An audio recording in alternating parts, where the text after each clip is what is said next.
제 이름은 김영자예요. 남편을 일찍 떠나보낸 뒤로 제 인생은 오직 아들 민수를 위해 존재해왔습니다.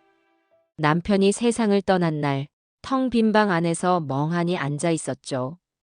그때 제 눈앞에는 아직 돌도 되지 않은 민수의 얼굴이 아른거렸습니다. 이 아이만은 잘 키워야 해. 그 결심을 한순간부터 전 날마다 마음을 다잡으며 살아왔답니다. 당시 전 가진 게 없었어요. 시골집 한 채와 낡은 리어카 한 대. 이걸로 어떤 미래를 만들어갈 수 있을까 스스로 물을 때마다 답은 늘 어떻게든 해보자였죠. 새벽이 되면 리어카에 채소를 싣고 장터로 향했습니다. 비가 오면 우비를 걸치고 눈이 오면 장화에 두터운 양말을 신었어요. 장날이든 아니든 민수를 위해선 돈이 필요했기 때문입니다. 처음 시장 바닥에서 장사를 시작했을 땐 하루하루가 전쟁이었죠. 자리 싸움이 치열해 자리를 빼앗기기도 했습니다. 발 디딜 틈이 없을 정도로 사람이 몰려들면 정신이 아찔했어요. 그러나 돈 몇 푼이라도 더 벌어야 한다는 생각에 억지로라도 버텼습니다. 가끔 너무 힘들어 울적해지면 그때마다 아이 얼굴을 떠올렸지요. 민수가 잘 자라서 나중에 엄마 고생 덜어주겠지. 이런 희망이 있어 견딜 수 있었습니다. 민수가 학교에 들어가면서부터 전 좀 더 바빠졌습니다.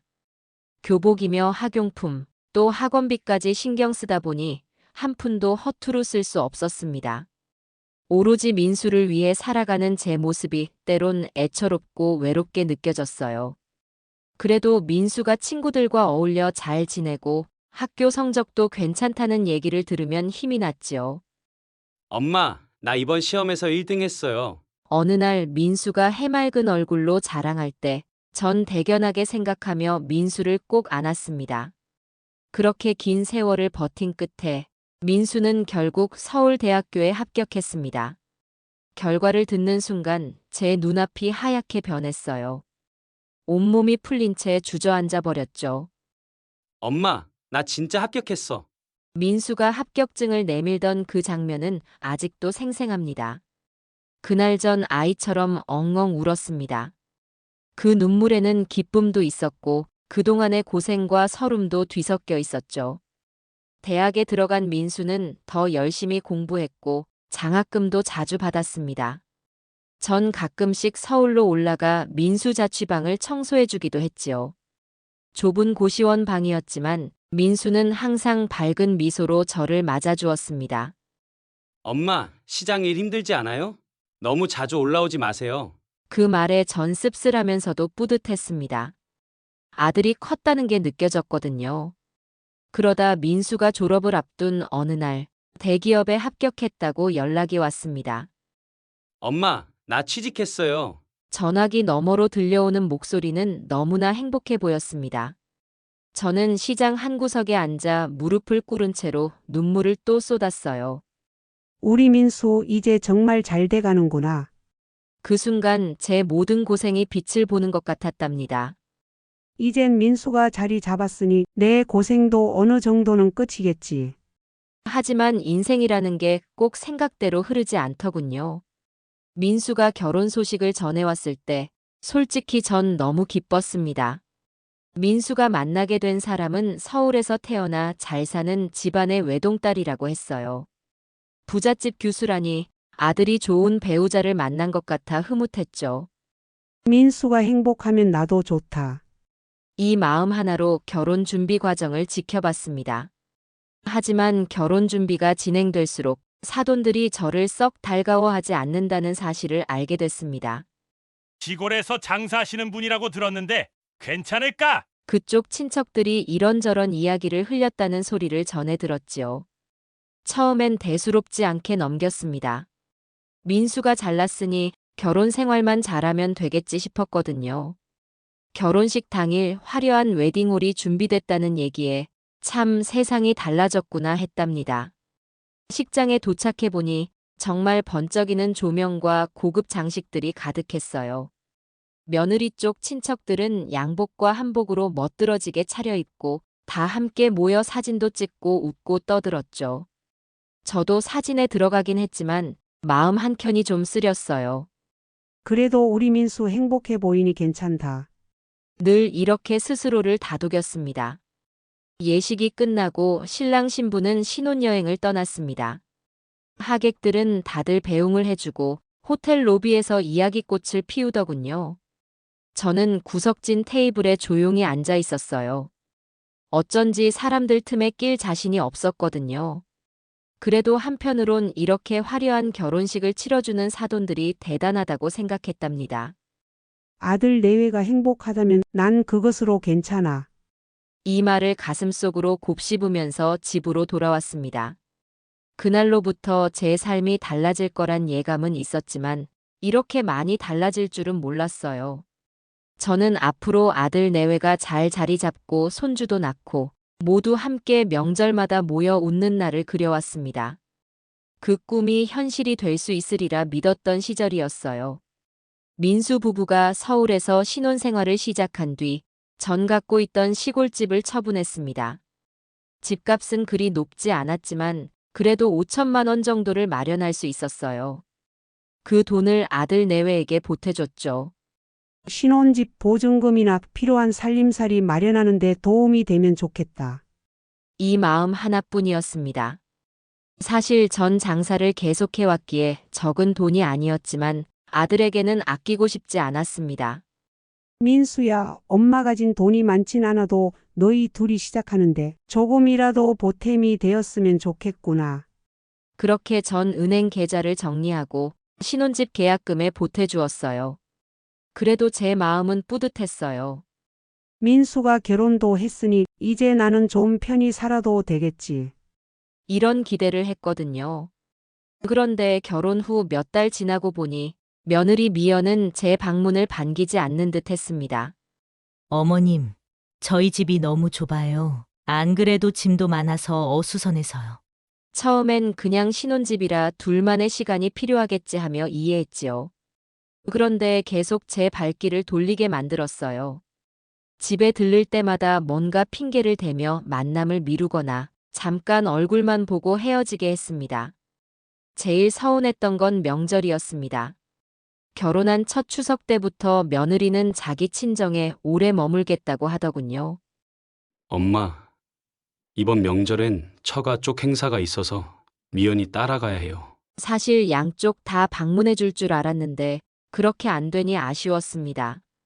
그렇다고 명절날 제가 서울까지 올라가기엔 장사 준비도 해야 하고 마음도 불편했어요. 그래, 괜찮다. 니들 편한 대로 해라. 하고 말하긴 했지만 속으론 많이 서운했습니다. 막상 명절날이 되니 혼자서 전부 부치고 국 끓이고 차례상도 차렸는데 불현듯 이렇게 하는 게 무슨 의미가 있나 하는 생각이 들었어요.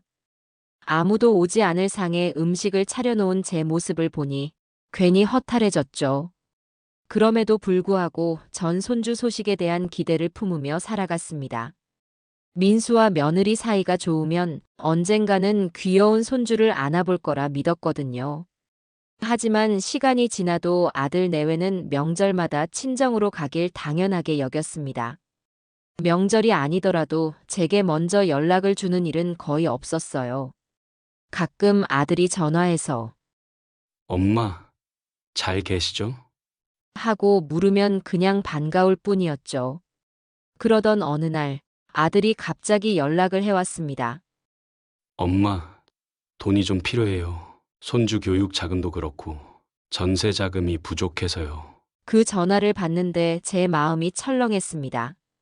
그래, 내 능력껏 도와줘야지. 그래도 내 아들이잖아. 전 묻지도 따지지도 않고 또 송금을 해줬어요. 제가 벌어놓았던 돈이었지만 민수에게는 아무런 조건도 걸지 않았습니다. 그렇게 몇 번 돈이 오가면서 자연스레 저는 기대하게 됐습니다. 이번엔 손주도 데려오겠지. 며느리도 이제 날 좀 반겨주려나. 하지만 돌아오는 건 똑같았어요. 며느리에게서 연락이 올 때는 주로 감사합니다라는 짧은 문자뿐이었답니다. 아들 민수도 마찬가지였어요. 금세 다른 일로 바쁘다며 통화를 끊었죠. 그럼에도 전 아들의 목소리를 들으면 그저 좋았습니다. 그래, 내가 줄 수 있는 건 힘닿는 대로 주자. 우리 민수랑 가족이 잘 살면 그걸로 충분하다. 이런 생각으로 제 마음을 스스로 다독였어요. 그런데 또 한 번 서운했던 일이 있습니다. 손주가 태어났다는 소식을 제일 마지막에 듣게 됐거든요. 며느리가 병원에서 출산했다고 했는데 전 나중에서야 아들한테서 전화로 들었습니다. 엄마, 미연이 어제 아이 낳았어요. 그 말에 제가 얼마나 놀랐는지 몰라요. 아니, 진작 연락 좀 주지. 내가 달려갔을 텐데. 하지만 아들은 정신이 없어서 깜빡했다고만 했지요. 그렇게 손주 돌잔치가 열렸을 때 전 제일 먼저 가서 자리를 잡았습니다. 손주가 어떤 모습일까 궁금해서 설레는 마음으로 갔어요. 돌잔치 장소도 그쪽에서 마련했다고 들었습니다. 현장에 도착해 보니 역시 며느리 친척들이 더 많이 모여 있더군요. 저는 조용히 뒷자리에 앉아 손주의 돌상을 바라봤습니다. 한복을 곱게 차려입은 손주가 제게 눈을 맞출 때마다 작은 손을 흔들었고 그 모습에 제 마음은 한없이 부드러워졌어요. 그날 행사 내내 며느리 친정 쪽 식구들은 화기애애하게 분위기를 이끌었습니다. 전 말 한마디 섞기도 어려웠어요. 민수야, 여기 앉아서 얘기 좀 하자. 하려고 해도 민수는 사진 찍느라 다른 손님 만느라 정신이 없었습니다. 결국 돌잔치가 끝날 때쯤 고작 몇 분 대화 나눈 게 전부였죠. 그날 집에 돌아오면서 제 마음의 쓸쓸함이 크게 자리 잡았습니다. 하지만 이런 서운함을 어디에 털어놓을 수 있을까요? 저는 그냥 손주가 예쁜이 됐다 하고 혼잣말을 했습니다. 이미 너무 익숙해진 일이기도 했고요. 그 뒤로도 아들 부부는 계속 도시 생활에 바쁜 듯 보였습니다. 전화가 드문드문 올 때마다 저는 이런저런 상황을 물어봤어요. 손주는 잘 크니? 요즘은 뭐 좋아하니? 대답은 늘 짧게 끝났습니다. 네, 잘 크고 있어요. 근데 엄마, 돈 좀 더 필요해요. 그래, 얼마면 될까? 저는 또 통장 잔고를 확인했습니다. 그래도 그때까진 확신이 있었어요. 내가 이렇게 도와주면 언젠가는 나한테도 고마워하면서 좀 더 살갑게 대해주겠지. 그런 믿음이었죠. 그러나 아들의 연락은 점점 더 짧아졌고 명절이 다가와도 얼굴 보기 어려웠습니다. 아이고, 요즘 젊은 애들 다 그렇잖아. 나중에 손주 학교 들어가면 또 볼 일이 많아지겠지. 저는 친구들에게 말하며 웃었습니다. 하지만 속으론 몹시 허전했어요. 그게 제 본심이었지만 누구에게도 털어놓지 못했지요. 어느 날 제 오랜 친구 순자가 갑작스레 저를 찾아왔습니다. 저와 순자는 어린 시절부터 함께 자란 동무이자 서로의 삶을 잘 아는 사이였어요. 시장에서도 가끔 얼굴을 마주치곤 했지요. 그날 순자가 저를 보자마자 아주 심각한 표정으로 묻더군요. 영자야, 너 혹시 며느리 SNS 본 적 있어? 전 고개를 저었죠. 아니, 난 그런 거 어떻게 하는지도 몰라. 며느리가 뭘 올리는지도 모르고. 그러자 순자는 한숨을 쉬면서 휴대전화를 꺼내 들었습니다. 내가 우연히 발견한 건데 이걸 봐. 스마트폰 화면에는 낯익은 사진이 있었어요. 며느리 미연이 손주를 안고 찍은 사진이었습니다.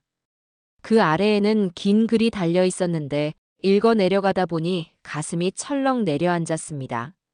시어머니 때문에 호강한다는 말 웃기네요. 우리 부모님이 훨씬 많이 도와주셨거든요. 시장 장사하시던 분이 얼마나 도와주셨겠어요? 순자는 제 손을 꼭 쥐었습니다. 이거 보고 내가 기가 막혀서 혹시 너가 이 사실을 아는지 궁금해서 왔어. 글을 다 읽기도 전에 숨이 막히는 기분이었어요. 그간 제가 보내준 돈이며 시골집까지 팔아 마련한 5천만 원이 생각났습니다. 뭐 많이 주진 못했지만 그래도 정성을 다했는데. 머릿속에서 수없이 스쳐갔죠. 더 큰 충격은 바로 댓글이었습니다. 바로 제 아들 민수가 남긴 댓글이 눈에 들어왔습니다. 크크크 당신 부모님이 훨씬 많이 도와주셨지. 우리 엄마는 그런 말 듣는 거 좋아해. 순간 손이 떨렸습니다. 아들이 내가 그렇게 힘든 세월 다 보내며 아끼고 아껴서 도와줬는데 이런 식으로 뒷말을 했나 싶었죠. 얼마나 망연자실했는지 한동안 말도 나오지 않았어요. 순자가 저를 달래며 말했습니다. 영자야, 너무 상처받지 마. 어쩌면 아들 내외가 우발적으로 쓴 말일 수도 있잖아. 하지만 전머리가 복잡해졌습니다. 지금까지 제가 보여준 헌신이 이렇게 무시당했다는 사실이 견디기 힘들었거든요. 그날 이후 제 잠은 제대로 들지 못했습니다. 마음을 다잡으려 해도 자꾸 그 SNS 글과 민수의 댓글이 떠올랐어요. 내가 뭐가 그렇게 못났다고. 어쩌다 내 아들이 이렇게 됐을까? 스스로를 탓하기도 했습니다. 그러나 곧 다른 생각이 들었어요. 이대로 참고 있으면 안 되지. 내가 해준 게 적진 않아. 그래도 사람으로서 최소한의 예의는 있어야 하는 거 아닌가. 그동안 전 아들이 요청하면 이유도 묻지 않고 돈을 보냈습니다. 명절에 찾아오지 않아도 손주가 크는데 도움이 된다면 무엇이든 할 각오였어요. 그런데 돌아온 건 냉대와 조롱이었죠. 이 사실을 순자를 통해 직접 확인했으니 이제 그냥 넘길 수 없겠다고 느꼈습니다. 며칠 동안 전 그 SNS 글 캡처를 멍하니 쳐다봤습니다. 다른 댓글들도 있었는데 대부분 며느리의 친구들이 맞장구를 치고 있었어요. 부모님이 대단하시네요. 거기에 민수의 댓글이 올라오는 걸 보니 정말 제 자존심이 무너졌습니다. 우리 엄마는 그런 거 좋아해. 저한테 직접 했던 말과는 정반대이니 배신감이 몰려왔죠. 그 밤 전 뒤척이다가 결심했습니다. 그래, 내가 바보처럼 살았구나. 이제는 달라져야지. 내가 한평생 희생만 하면서 살아왔는데 결과가 이거라면 나도 내 삶을 찾아야 해. 그날 이후로 전 SNS 관련해서 아들에게 따지거나 며느리에게 직접 전화를 걸어 화내지는 않았어요. 대신 차분히 하지만 분명하게 마음의 준비를 시작했습니다. 아직은 제게도 남은 자금이 있고 시골 땅 문서가 제 이름으로 있긴 했지만 일부를 민수 앞으로 해놓기도 했거든요. 그거 전부 정리해야겠어. 내가 더는 당하고만 있으면 안 되지. 마음 한구석엔 서글픔이 커다랗게 자리 잡았습니다. 내가 꿈꿨던 가족의 모습은 이런 게 아니었는데. 그러나 슬퍼할 시간에 전 제 자신을 돌아보기로 했습니다. 아직 늦지 않았다. 얼마든지 새롭게 시작할 수 있어. 이 모든 깨달음은 사실 갑작스럽게 찾아왔어요. 하지만 알고 보면 오랫동안 쌓여왔던 서운함이 한꺼번에 폭발한 셈이었죠.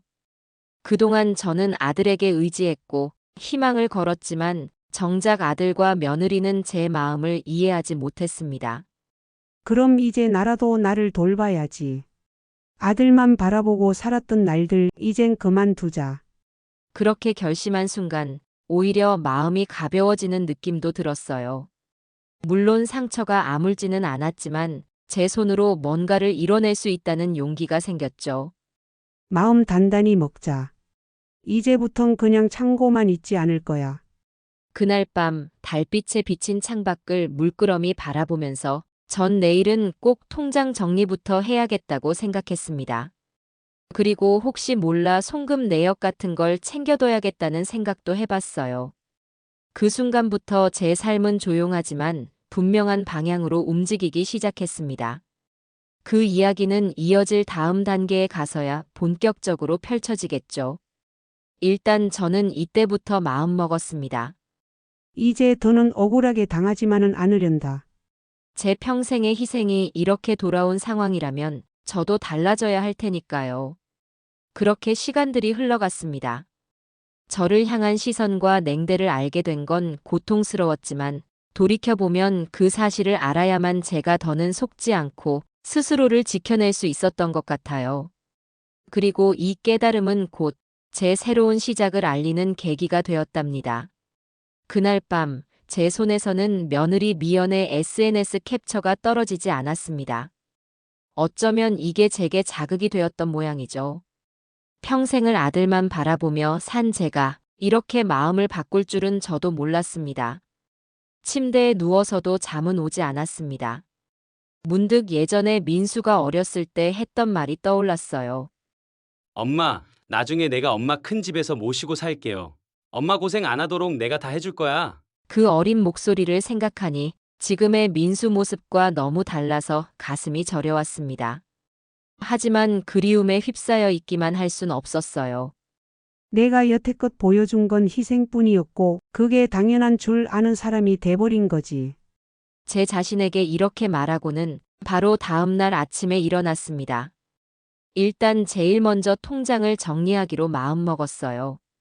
그동안 아들 부부에게 보낸 송금 내역이 전부 남아있을 테니 혹여나 없어지지 않게 여러 번 복사해 두자 싶었습니다.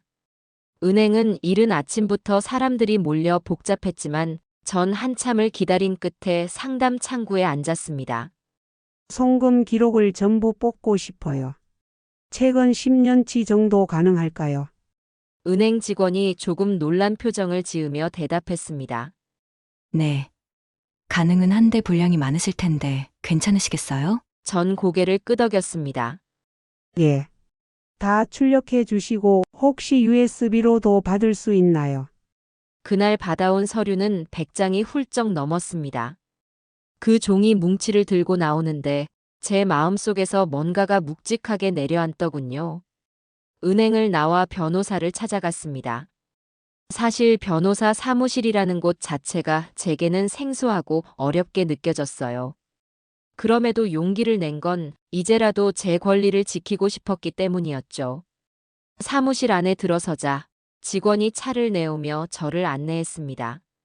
안녕하세요. 무슨 일로 오셨는지 여쭤봐도 될까요? 전 차분한 목소리로 말했습니다.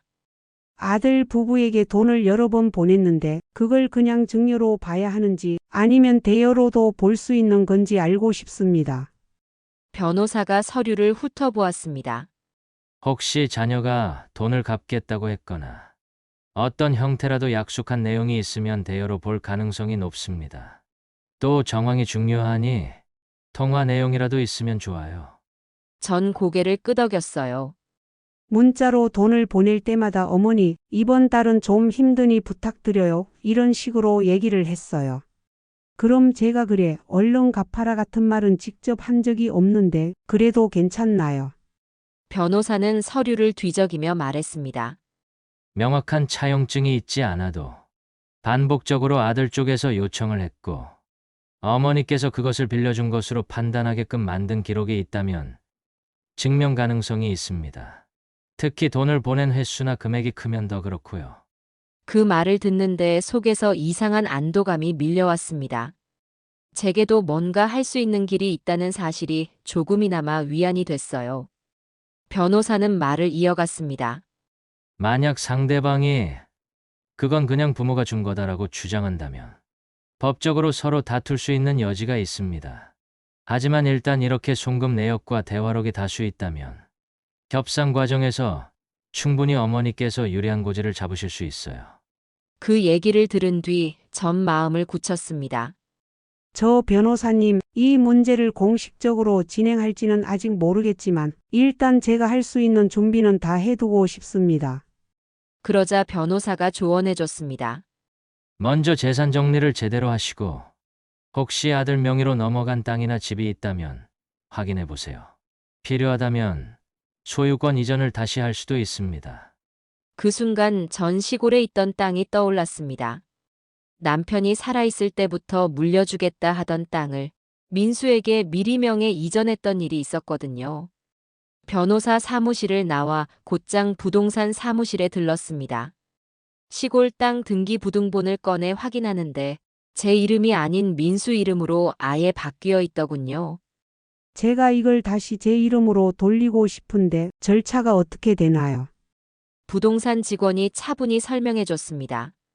원래 증여든 매매든 어떤 형태로 이전하셨냐에 따라 다르죠. 혹시 증여세는 이미 납부하셨는지요? 아들 분명히로 바뀐 시기가 언제인가요? 전 그 당시 기억을 떠올리며 말했습니다.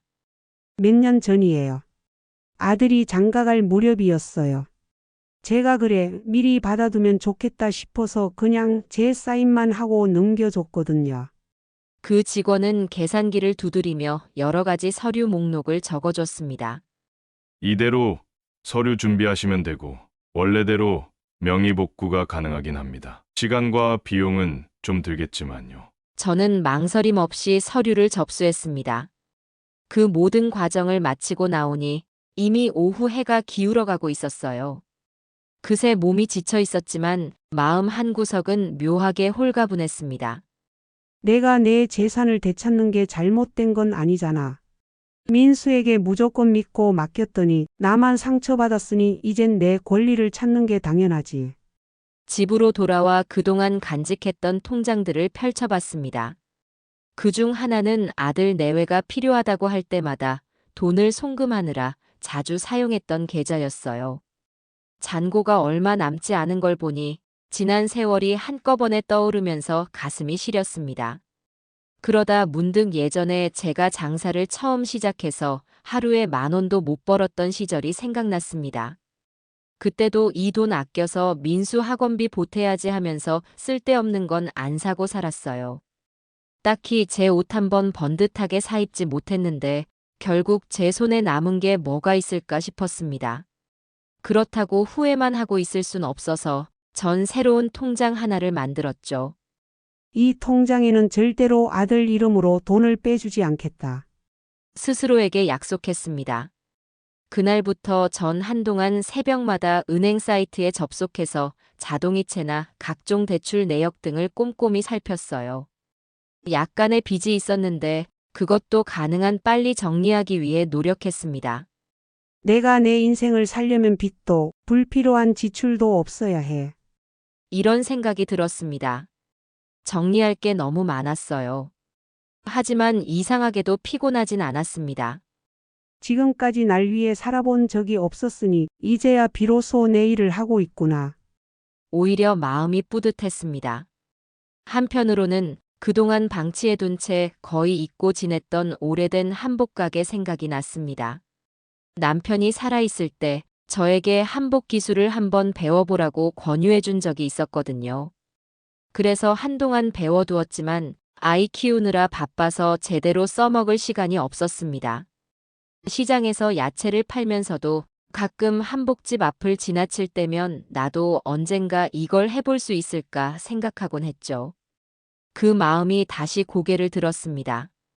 이제 나도 하고 싶은 걸 하자. 아들 내외가 알아주든 말든 내가 살아갈 길을 찾아야겠다. 그러다 보니 한복집을 다시 열겠다는 결심이 서서히 굳어졌습니다. 제가 예전에 잠시 운영했던 가게는 시내에서도 골목 안쪽에 있었는데 장사가 잘 되진 않았어요. 결혼 준비하는 분들이 소문 듣고 가끔 찾아오긴 했지만 제대로 자리를 잡기 전에 문을 닫아야 했습니다. 아들 대학 등록금이랑 살림에 쓸 돈이 급히 필요해서 어쩔 수 없었거든요. 이번에는 다르겠지 싶었습니다. 새로운 가게를 열려면 일단 도배부터 해야 하고 한복 원단도 좋은 걸로 구비해야 했습니다. 가구나 장비도 다 낡은 상태라 큰 돈이 들 것 같았어요. 그래도 전 겁먹지 않았습니다. 내가 시장에서 그렇게 오랜 세월 버텼는데 이 일쯤이야 못하겠어. 친구 몇이 제 생각을 듣고 걱정스러운 표정을 지었습니다. 영자야, 그냥 편히 지내도 되지 않아? 이 나이에 뭐하러 그렇게 고생해? 그 말에 전 웃으며 대답했죠. 편히 살라는데 진정한 평화는 내가 하고 싶은 일 할 때 생기는 거 아니겠어. 그렇게 제게 새로운 전환점이 됐습니다. 변호사도 찾았고 부동산도 다녀왔고 통장 정리도 했어요. 그리고 한복 가게를 다시 열겠다는 마음까지 정했습니다. 어쩌면 내 인생은 지금부터가 진짜 시작일지도 몰라. 이 작은 다짐을 품고 전 하루하루를 분주히 보냈습니다. 추석이 일주일 앞으로 다가온 어느 날 아침이었습니다. 전보다 일찍 일어나 손주들이 좋아한다는 과자랑 제가 직접 담근 장아찌며 반찬거리를 한껏 챙겼습니다. 이번 추석에는 아이들도 보고 늦었지만 서로 얼굴 한번 보고 얘기나 하자. 그런 마음으로 아들 내외 집을 찾아갈 준비를 했어요. 며칠 전까지만 해도 그 집에서 날 반길까 하는 불안이 있었지만 그래도 손주들 보고 싶은 마음이 더 컸습니다. 제가 이렇게까지 찾아오면 아들 부부도 조금은 미안함을 느끼고 태도를 바꿀 수 있지 않을까 기대했죠. 어머니 오셨어요? 들어오세요. 이런 말을 상상하면서 아침부터 기분 좋게 요리를 준비했습니다. 여행용 가방 크기의 보따리에 음식과 선물을 한가득 담았습니다. 시장 바닥에서 구한 것 중에 손주가 좋아할 만한 인형도 몇 개 골라 놓았어요. 그걸 챙겨서 시외버스를 탄 뒤 지하철을 2번 갈아타고 다시 버스를 한 번 더 타야 도착하는 곳이었습니다. 아들네 집이 꽤 먼 거리였지만 제 마음만은 잔뜩 부풀어 있었습니다. 아파트 단지에 도착해서 엘리베이터를 탔습니다. 며느리나 손주가 나오면 내 얼굴을 보고 놀랄까? 아니면 반가워할까? 그 짧은 시간에도 머릿속이 여러 상상으로 가득했죠. 그리고 마침내 아들 집 초인종을 눌렀습니다. 띵동 소리와 함께 문이 살짝 열렸습니다. 그런데 며느리 미연은 제 모습을 보자마자 표정이 굳어졌습니다. 어머님, 여기까지 웬일이세요? 전 활짝 웃으려 애썼습니다. 추석도 얼마 안 남았잖니. 손주들 보고 싶기도 하고 조금이라도 도움되라고 반찬이랑 선물 좀 가져왔어. 며느리는 잠시 망설이는 듯 하더니 문틈 사이로 몸을 돌렸습니다. 근데 저희 오늘 약속이 있어서 지금 집에서 손님이 계시거든요. 그때 안쪽에서 다른 여성 목소리가 들렸습니다. 누구세요? 미연아. 문 열어놔도 괜찮아. 전 한껏 기대하며 문 쪽으로 몸을 기울였는데 들려온 말은 제 심장을 찌르는 듯 했습니다. 아, 시어머니셨구나. 우리 모임 있는 거 말했잖아. 지금은 곤란하니까 들어오시지 말라고 해. 며느리는 어쩔 줄 몰라 하는 표정이었지만 결국 문을 더 이상 열지 않았습니다. 그 순간 문이 쾅 하고 닫히더니 복도에 저 혼자만 서 있었습니다. 보따리는 여전히 손에 들려 있었고 가슴이 쿵쾅거렸습니다. 내가 이 먼 길을 이렇게 왔는데. 머리가 하얗게 변하며 아무 생각도 들지 않았습니다. 바로 그때 엘리베이터에서 내리는 아들이 눈에 띄었습니다. 민수는 저를 보더니 인상을 찌푸렸습니다. 어머니, 여기 웬일이세요? 제가 바쁘다고 말씀드렸잖아요. 전 헛웃음이 나왔습니다. 민수야, 그래도 추석이고 해서 찾아왔는데 너가 어떻게 나한테 이럴 수가 있니? 아들은 시선을 피하며 작은 목소리로 중얼거렸어요. 엄마, 다음부턴 미리 연락 좀 해주세요. 지금 시끄러운 상황 만들면 곤란해요. 그 말에 전 어이가 없었습니다. 내가 시끄러운 상황을 만들고 싶어서 온 게 아니다. 손주들 보고 싶어서 온 거잖니. 아들은 대답 대신 문을 열고 들어가려 했습니다. 그 순간 제 마음이 푹 꺼져버렸습니다. 알았다, 내가 괜히 왔구나. 전 더 이상 말하지 않고 가져온 보따리를 문 앞에 내려놓았습니다. 음식이 상할까봐 걱정되는 마음도 스쳤지만 당장 이 상황이 너무 참담했어요. 아들은 뒤돌아보지 않고 문 안으로 들어갔고 문은 다시 굳게 닫혔습니다. 허무한 마음에 고개를 숙인 채 복도를 걸어 나왔습니다. 휴대전화가 울렸지만 받고 싶지 않아 전원을 꺼버렸습니다. 이제 정말 끝이구나. 버스를 타고 집에 돌아오는 내내 제 머릿속은 텅 빈 것 같았습니다. 원망과 분노가 뒤섞여 올라오는데 눈물조차 나오지 않았어요. 집에 도착해서야 제가 당한 일이 얼마나 서글픈지 실감이 났습니다. 아들 집에서 그것도 손주들 준다고 만든 반찬을 들고 갔는데 문전박대를 당하다니. 전 그대로 침대에 누워버렸습니다.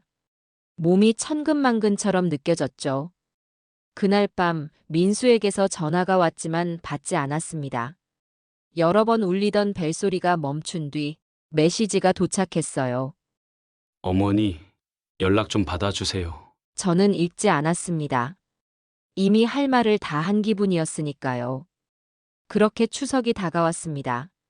명절 당일 아침, 전 굳은 마음으로 한복가게 수리 현장을 둘러보고 있었습니다. 목수가 문짝을 교체해주고 도배는 이미 끝난 상태였어요. 가게를 둘러보니 조금씩 모습을 갖춰가는 것 같아 뿌듯했습니다. 그런데 마침 휴대전화가 울렸습니다. 화면에 찍힌 이름은 아들 민수였습니다. 잠시 망설이다가 전화를 받았지요. 그러자 들려오는 아들의 목소리는 영 어색했습니다. 엄마, 추석 잘 보내고 계시죠? 전 아무 말도 않고 기다렸습니다. 민수는 뜸을 들이다가 본론을 꺼냈습니다. 어머니, 용돈 좀 부탁드려요. 처가 쪽 선물도 사고 이번에 새 가전제품 사느라 돈이 좀 모자라네요. 그 순간 웃음이 나올 뻔했습니다. 정말 이런 전화가 올 줄은 몰랐어요. 며칠 전 문전박대하던 아들이 이번엔 돈 달라고 전화를 하다니. 전 차분한 목소리로 대답했습니다. 민수야, 엄마 이제 돈 없어. 그리고 너한테 보낸 돈 언제 갚을 거니? 아들은 당황한 기색이 역력했는지 잠시 말이 끊겼습니다. 아니 엄마 무슨 말씀이세요? 그건 다 주신 거잖아요. 저는 속으로 이제야 본색이 드러나는구나 싶었습니다. 도저히 참을 수가 없었어요. 주긴 뭘 줘.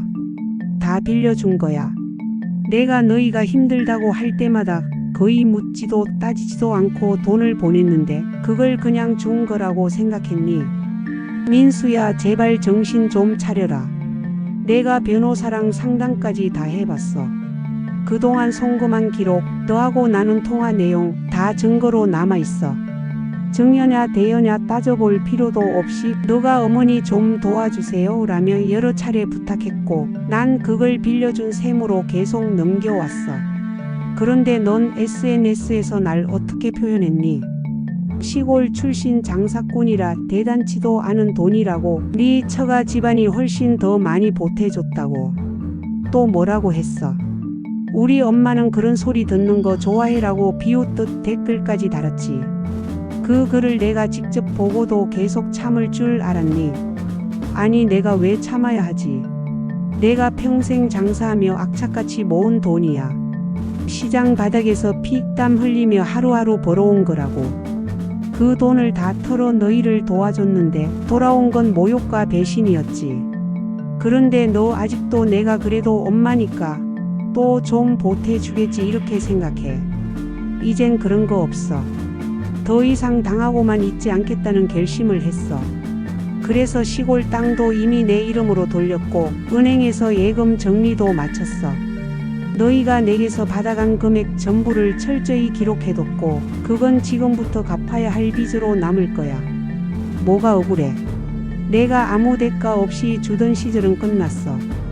왜냐하면 넌 그걸 당연한 걸로 여기고 날 더는 존중하지 않았으니까. 며느리와 함께 내 돈을 마치 물 쓰듯 하면서 뒤로는 시골 장사치 돈이 얼마나 되겠냐고 비웃었잖아. 그 사실을 내가 이미 똑똑히 봤고 똑똑히 들었고 증거로도 다 챙겼어. 이제부터 어떻게 할 건지 잘 생각해봐. 돈이 더 필요하다고? 그래, 필요하면 예전처럼 깍듯이 부탁하고 그 과정에서 내가 판단해 줄 거야. 빌린 돈은 원금의 이자까지는 아니더라도 적어도 성의 있게 갚아야겠지. 이젠 내가 아무 말 없이 보내줄 일 없으니 그렇게 알아둬. 그리고 집 앞에 갑작스럽게 찾아갔다가 문전박대당한 그날 일도 절대 잊지 않을 거다. 네 처가 쪽 모임이라느니 뭐니 하면서 문을 코앞에서 닫아버렸지. 내가 그걸 겪으면서 무슨 생각이 들었을지 상상은 해봤니? 그래, 그날 이후로 내 마음 완전히 돌았어. 앞으론 내가 당하지 않아. 금전적으로도 감정적으로도 더는 희생하지 않겠다는 뜻이야. 안 받아들이면 너가 알아서 해. 하지만 지금이라도 늦지 않았으니 스스로 뉘우치고 제 발로 찾아와 제대로 된 태도를 보여줘야 할 거야. 만약 그럴 생각이 없다면 너희가 내게서 받았던 모든 도움은 이제 빚으로 갚아나가면 되고 내가 이대로 끝까지 갈 마음의 준비가 돼 있다는 거 잊지 말아라. 똑똑히 들어. 난 너희가 잘 살길 바랬고 그래서 가진 돈 몽땅 털어서 보탰고 기회가 될 때마다 애써 왔어. 하지만 그걸 배은망덕으로 갚은 건 너희야. 다시는 날 만만하게 보지 마. 너가 내게서 뽑아낼 거 더는 없으니까. 이제부터는 내가 날 지킬 거고 날 함부로 대하면 그만큼의 대가를 치르게 할 생각이니까. 두 번 다시 내가 당하지만 않을 거란 걸 분명히 알아도. 아들이 뭐라 중얼거리는 사이 전 전화를 끊어버렸습니다. 가슴이 두근거렸습니다. 내가 이렇게까지 말하다니 예전엔 상상도 못했는데. 하지만 후련함이 몰려왔습니다. 잠시 뒤 며느리 미연에게서 문자가 왔습니다. 어머님, 뭔가 오해가 있으신 것 같아요.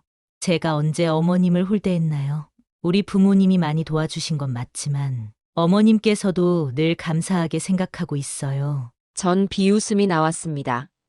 이제 와서 뭘 해명하려는 거야. SNS에 올렸던 글은 내 눈엔 명백하게 보였는데. 답장 대신 전 그 글의 캡처를 그대로 보냈습니다. 그리고 한 문장만 더 붙였죠. 이제 내 인생 내 손으로 챙길 거니 너희도 너희 식대로 잘 살아. 보냈더니 잠시 후 전화가 걸려왔지만 받지 않았습니다. 이젠 충분히 할 만큼 했으니 더 이상 상처받고 싶지 않아. 그날 오후 전 부동산 사무실에서 연락을 받았습니다. 시골 땅명의 변경이 진행 중이라고 세부 절차를 확인해달라는 내용이었어요. 그 전화를 받고 나니 마음이 한결 가벼워졌어요. 이제 정말 내 걸 되찾는 거구나. 왠지 한복 가게도 더 열심히 준비해야겠다는 의욕이 솟아올랐습니다. 그동안 쌓인 아픔과 배신감을 이 일을 통해 씻어내고 싶었습니다. 그래서 추석 당일임에도 불구하고 전 가게에서 시간을 보냈어요. 직접 손바느질을 해볼까 하다가 아직 자재가 충분치 않아 일단 가게 인테리어를 살펴봤죠. 미완성 가게 한가운데 서 있자니 언젠가 이곳이 화사한 한복들로 채워질 미래가 그려졌습니다. 색색의 원단, 고운 자수, 그리고 신랑 신부나 전통 예복이 필요한 손님들이 찾아올 모습을 상상하니 가슴이 뛰었어요. 이게 바로 내가 진짜로 바라고 있던 삶이었구나. 아들 뒷바라지에만 몰두하다 보니 제 가게를 꾸릴 기회가 없었습니다. 하지만 이제는 다릅니다. 모든 건 제 선택이죠. 누구에게도 돈을 빌려달라 하지 않고 누구에게도 무시받지 않게 나를 세우자. 그날 저녁이 되자 민수에게 다시 전화가 왔습니다. 받아볼까 잠시 고민했지만 더는 모른 척할 수도 없을 것 같았어요. 전화를 받았더니 아들은 한참 동안 침묵을 지켰습니다. 그리고 떨리는 목소리로 말했죠. 엄마, 내가 잘못했어요. 근데 갑자기 이렇게 말하시면 나도 너무 당황스러워요. 전 짧게 대답했습니다. 민수야, 당황스러운 건 내가 그동안 느껴온 배신감에 비하면 아무것도 아니야. 어머니가 물주가 아니란 것 이제 알았으면 좋겠다. 아들은 더 말을 잇지 못했는지 작은 한숨 소리만 들렸습니다. 그 뒤로 통화가 끊겼죠. 분명 아직 갈 길이 멀어 보였습니다. 아들 내외가 제게 보여준 상처는 쉽게 아물지 않을 테니까요. 그래도 전 후회하지 않았습니다. 내가 내 인생을 되찾기 위해선 이렇게라도 해야 해. 그날 밤 전 혼자 집에서 차 한 잔을 마시며 지난 날을 되짚어봤습니다. 아이를 업고 시장 바닥을 누비던 때, 야채 상자에 손가락을 베어 피가 철철 났던 때, 그럼에도 민수가 엄마 힘들죠? 고마워요. 라고 말하면 모든 고통이 잊혔던 시절들. 그런 날들의 희생 위에 민수가 커왔다는 사실을 잊지 않았으면 좋겠다 싶었어요. 하지만 내가 그렇게 희생했다고 해서 그 아이가 반드시 나를 존중해 주리란 법은 없지. 이제와 돌이켜보니 제가 너무 순진했다고도 느껴졌어요. 아들을 원망만 할 수도 없겠죠. 모든 건 제가 자초한 일이기도 하니까요. 그래도 분명한 건 앞으로는 달라져야 한다는 사실이었습니다. 한복 가게를 바라보며 전 스스로에게 말했습니다. 이제부터는 내가 주인공이야. 나를 위해 시간과 돈을 쓰는 게 잘못이 아니야. 추석 달빛 아래 그 말이 제 가슴 깊이 박혔어요. 그렇게 제게 큰 전환점이 되었습니다. 문전박대 후에 찾아온 분노와 결심이 결국엔 아들 내외 앞에서 제 권리를 당당히 주장하도록 만든 것이죠. 이제 모든 게 원점으로 돌아온 것 같으면서도 또 새로운 길이 열렸다는 생각이 들었습니다. 저는 그 길을 계속 걸어가려 합니다. 그리고 더는 예전처럼 무조건 헌신하거나 당하지만 않을 작정이지요. 그날 밤 잠자리에 들기 전 거울을 봤습니다. 제 얼굴엔 고된 세월의 흔적이 고스란히 남아 있었지만 눈빛만은 달라진 것 같았습니다. 민수야, 엄마는 이제 엄마 자신을 위해 살 거야. 그래도 엄마 마음 한구석엔 아직 너를 향한 정이 남아 있긴 해. 속으로 이렇게 말하며 전 조용히 눈을 감았습니다. 내일이 되면 또 한복 가게 준비로 분주한 하루가 펼쳐지겠죠. 그 모든 시간을 기쁘게 마주할 준비가 되어 있었습니다. 어쩌면 진짜 삶은 지금부터 시작인지도 모릅니다. 그 마음을 다잡고 전 깊은 잠에 들었습니다. 한복 가게 영자의 선물이라는 간판을 건 날, 제 마음은 마치 다시 태어난 기분이었어요. 낡은 샤시를 교체하고 벽지에 예쁜 문양을 더했더니 가게 분위기가 한결 밝아졌어요. 한복 원단은 오래전부터 알고 지내던 업자에게 구해왔고 무엇보다 손바느질 할 수 있는 공간을 넉넉히 마련했지요. 예전에 배워둔 침선 기술을 제대로 살릴 때가 왔다고 생각하니 가슴이 두근거렸습니다. 가게 문을 연 첫날, 몇 년 만에 만나는 단골들이 찾아와 주었습니다. 에이구, 영자 씨가 드디어 일을 다시 시작하네. 그동안 어떻게 지내셨대? 그 말에 전 웃으며 대답했어요. 이제서야 제 삶을 찾았어요. 앞으로는 제 솜씨에 걸맞게 열심히 해보려고요. 장터에서 함께 장사하던 동료들도 들러서 축하해줬어요. 모두 격려해줬지요. 예전부터 솜씨 좋았으니 분명 대박 날 거야. 따뜻한 응원에 힘입어 전 첫날부터 분주히 원단을 재단하고 몇몇 고객을 상담했습니다. SNS에도 가게 오픈 소식을 알렸는데 뜻밖에도 젊은 고객들에게서 문의가 들어왔어요. 특히 웨딩 한복이나 특별한 촬영용 한복을 맞추고 싶어하는 이들이 많았습니다. 할머님, 요즘엔 전통 한복이 인스타그램에서 인기라던데 좀 색다른 디자인도 가능할까요? 어느 젊은 커플이 물었을 때 전 환하게 웃으며 대답했습니다. 그럼요. 전통과 현대를 섞는 거라면 저도 흥미롭네요. 원단 색부터 조심스레 골라봐요. 서서히 가게가 자리를 잡아가니 바느질하며 시간을 보내는 일상도 달라졌습니다. 과거엔 시장에서 몸을 부대끼며 생계를 잇느라 늘 허덕였는데 이젠 제가 좋아하는 한복을 만드는 일로 하루가 훌쩍 지나갔거든요.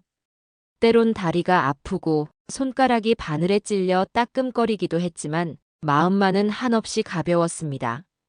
가게가 활기를 띠면서 제 일상도 자연스럽게 바뀌었습니다. 아침 일찍 일어나 가게부터 열고 고객들 응대를 하느라 정신없이 지내다가 저녁이 되면 원단을 정리하고 바느질을 조금 더 해요. 이런 패턴이 반복되니 몸이 피곤해도 의미 있는 하루였다는 생각에 보람이 컸답니다. 그렇게 몇 달쯤 지나자 한복 가게에 대한 입소문이 조금씩 번졌습니다. 젊은 사람들은 SNS에 제 가게를 홍보해줬고 예전에 한복을 맞췄던 분들은 주변 지인들에게 적극적으로 추천했어요. 거기 할머니가 솜씨가 진짜 좋아. 자수도 정성스럽고 입어보면 다른 한복이랑은 느낌이 달라. 이런 평가가 퍼지니 예약 문의 전화가 늘어났습니다. 그러던 어느 날 문득 아들 내외 생각이 났습니다. 사실 가게를 연 뒤로도 아들 민수와 며느리 미연이 찾아오진 않았거든요. 한 번쯤 호기심으로라도 들를 법한데 연락이 없으니 궁금증도 생기더군요. 오긴 오려나. 아니면 그냥 모른 척 사나. 그날 밤 전 그런 생각을 하다가 어느새 잠이 들었어요. 그리고 얼마 후 정말로 아들 내외가 찾아왔습니다. 제가 보자마자 얼굴이 굳어지려 했지만 일단은 손님을 대하듯 어서 들어와요 했어요.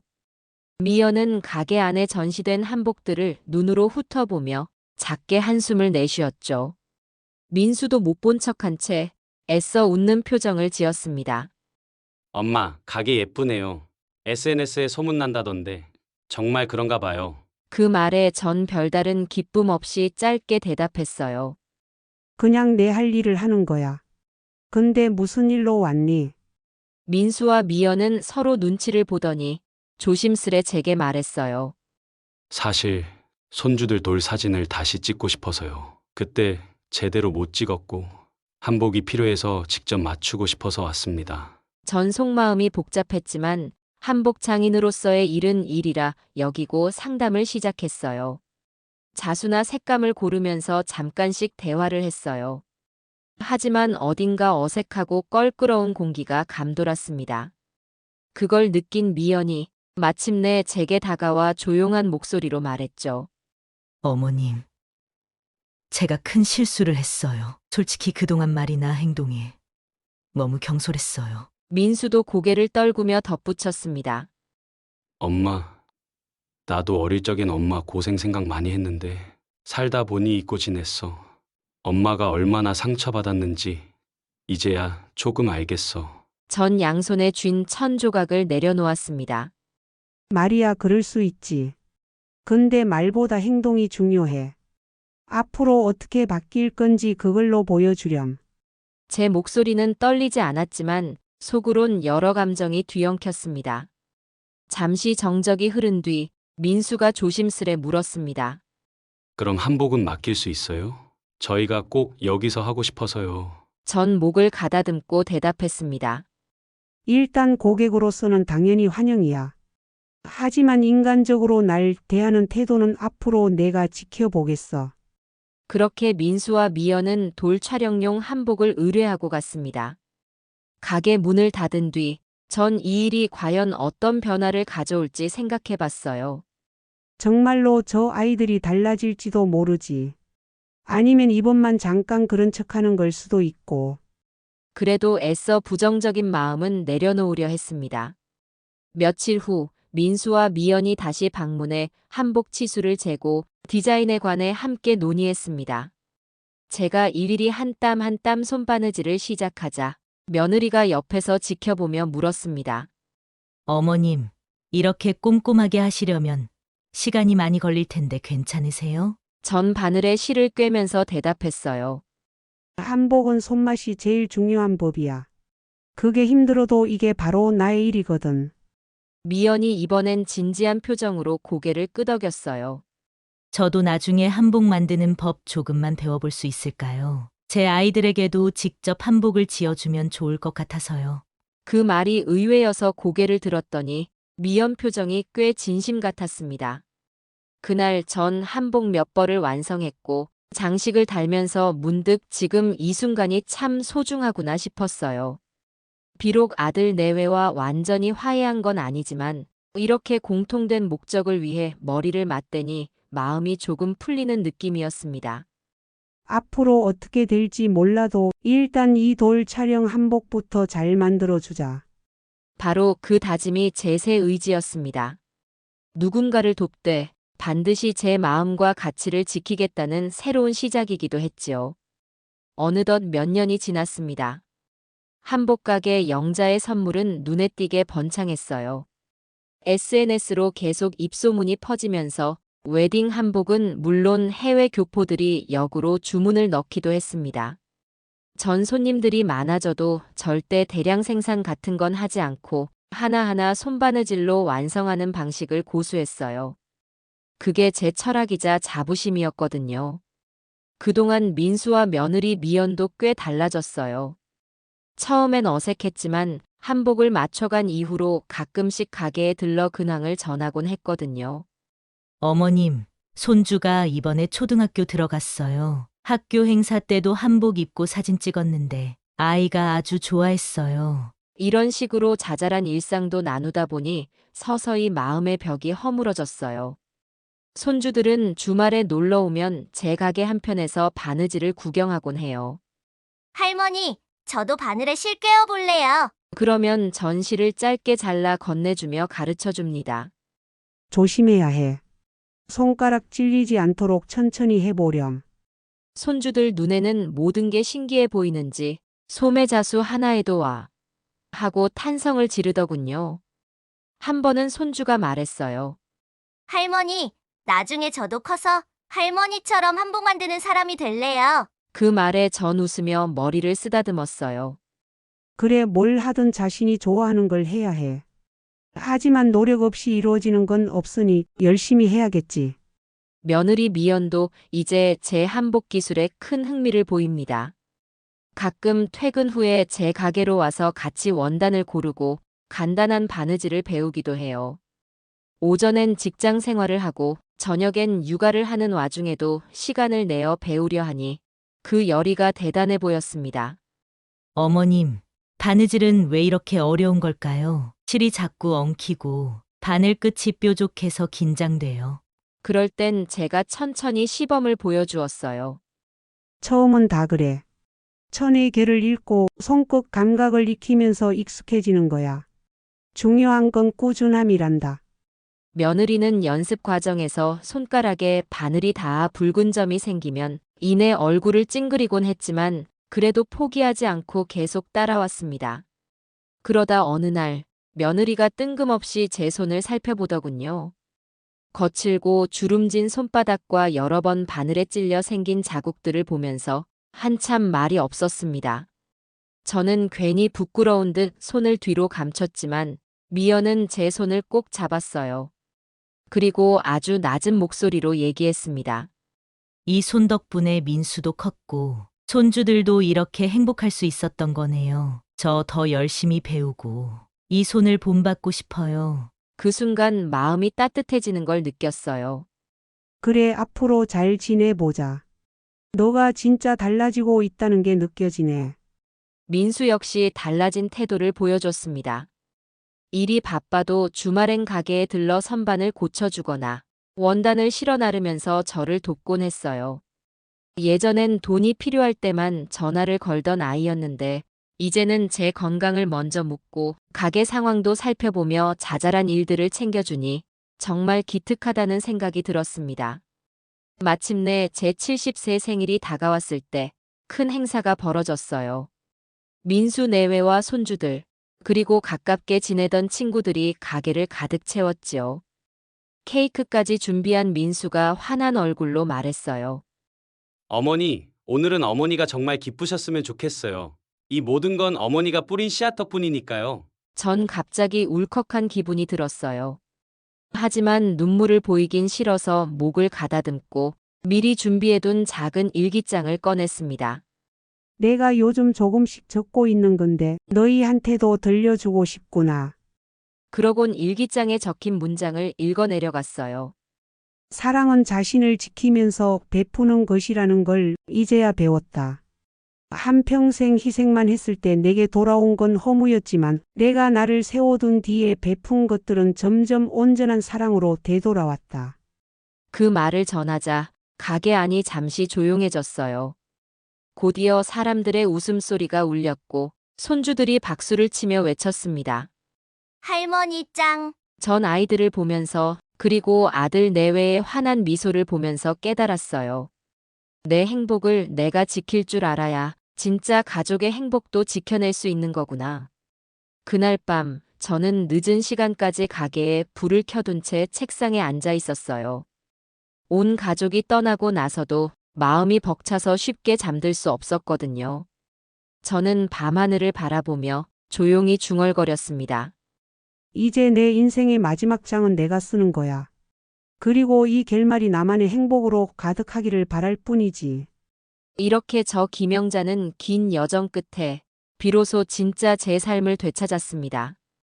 그리고 아들과 며느리, 손주들과도 새로운 관계를 맺었지요. 누구보다 강인하게 그리고 누구보다 따뜻하게 저마다의 길을 걸어가게 된 겁니다. 제게 남은 날들이 얼마나 될지는 모르지만 이제 부끄럼이나 후회 없는 미래를 향해 나아갈 작정이에요. 한복 바느질로 손끝에 전해지는 온기를 느끼면서 가족이라는 이름으로 함께 웃을 수 있는 시간을 만들어가려 합니다. 그게 바로 제게 주어진 두 번째 기회이자 끝내 찾아온 행복한 결말이랍니다.